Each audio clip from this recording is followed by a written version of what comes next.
Assalamualaikum warahmatullahi wabarakatuh. Selamat datang di video ini. Kali ini saya Windy Fabela dengan NIM 230404026 Fakultas Keguruan dan Ilmu Pendidikan Program Studi Pendidikan Bahasa Indonesia Universitas Samudra. Dan kita akan membahas sebuah isu penting di dalam dunia pendidikan mengenai perubahan kebijakan yang tidak konsisten.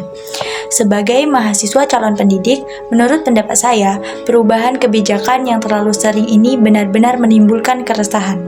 Kami jadi bertanya-tanya, kurikulum mana yang akan terus dipakai dan bagaimana kami mempersiapkan diri untuk mengajar. Saya berharap ke depannya ada kestabilan dan pelibatan berbagai pihak dalam merumuskan kebijakan. Sebagai calon pendidik, saya seringkali mendengar cerita dari para guru dan juga merasakan langsung dampaknya sebagai bagian dari sistem pendidikan ini. Apa sih sebenarnya yang dimaksud dengan perubahan kebijakan yang tidak konsisten? Sederhananya, ini adalah situasi di mana aturan atau pedoman dalam pendidikan seringkali berubah-ubah dalam waktu yang relatif singkat. Contohnya, kita bisa melihat pada perubahan kurikulum yang bahkan kami sebagai mahasiswa calon guru juga ikut bingung. Lalu, ada juga perubahan sistem penilaian yang terkadang membuat kami bertanya-tanya, sebenarnya standar yang dipakai itu yang mana? Bahkan mekanisme penerimaan mahasiswa baru pun terkadang mengalami perubahan yang membingungkan bagi calon mahasiswa dan orang tua.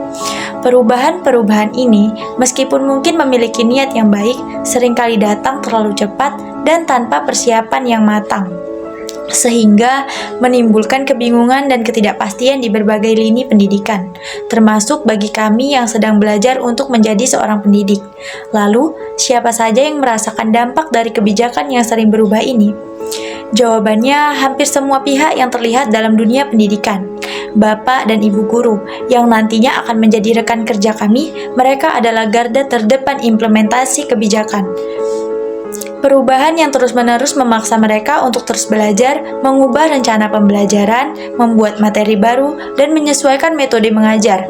Ini bisa sangat melelahkan dan berpotensi menurunkan semangat serta kualitas pengajaran yang nantinya akan kami pelajari dari mereka.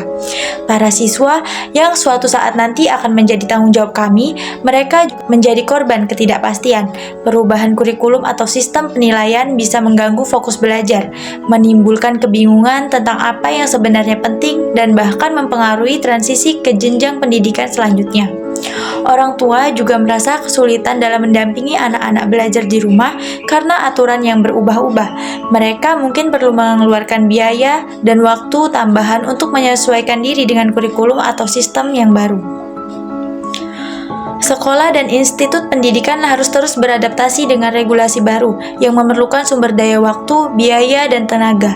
Ini bisa menghambat perencanaan jangka panjang dan pengembangan institusi. Ketidakstabilan kebijakan ini bukan hanya sekedar ketidaknyamanan, tetapi memiliki dampak yang lebih dalam. Guru menjadi kehilangan kesempatan untuk benar-benar mendalami dan menguasai suatu kurikulum atau metode pengajaran sebelum datang lagi perubahan yang baru. Dan ini tentu mempengaruhi kualitas pendidikan yang akan kami pelajari dan terapkan nantinya.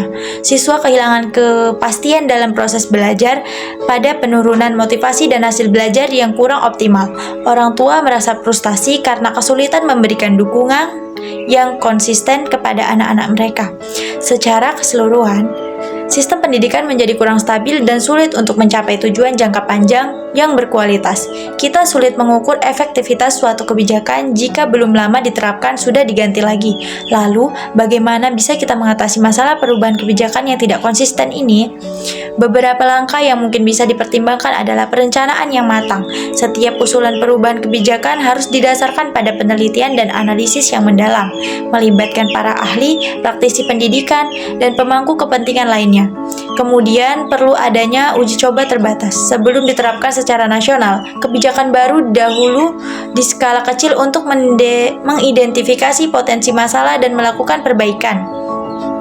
Komunikasi yang efektif juga penting. Pemerintah perlu mengomunikasikan kebijakan baru secara jelas, komprehensif dan tepat waktu kepada semua pihak yang terkait, serta memberikan ruang untuk masukan. Pelatihan dan pendampingan juga dibutuhkan agar guru dan tenaga pendidik mendapatkan pelatihan yang memadai untuk memahami dan mengimplementasikan kebijakan baru dengan baik. Evaluasi yang berkelanjutan dan krusial. Kebijakan yang sudah berjalan perlu dievaluasi secara berkala untuk melihat efektivitasnya. Namun perubahan sebaiknya tidak dilakukan terlalu sering kecuali ada alasan yang sangat kuat. Terakhir, penting untuk memiliki visi pendidikan jangka panjang yang jelas dan disepakati bersama, sehingga setiap perubahan kebijakan tetap berada dalam koridor visi tersebut. Sebagai calon peserta didik, isu ini sangat relevan dengan kode etik profesi kita. Kode etik menekankan bahwa guru memiliki peran untuk terus belajar dan beradaptasi. Namun perubahan yang terlalu sering tanpa dukungan yang memadai dapat menghambat rekan-rekan guru kami dalam menjalankan peran tersebut secara optimal.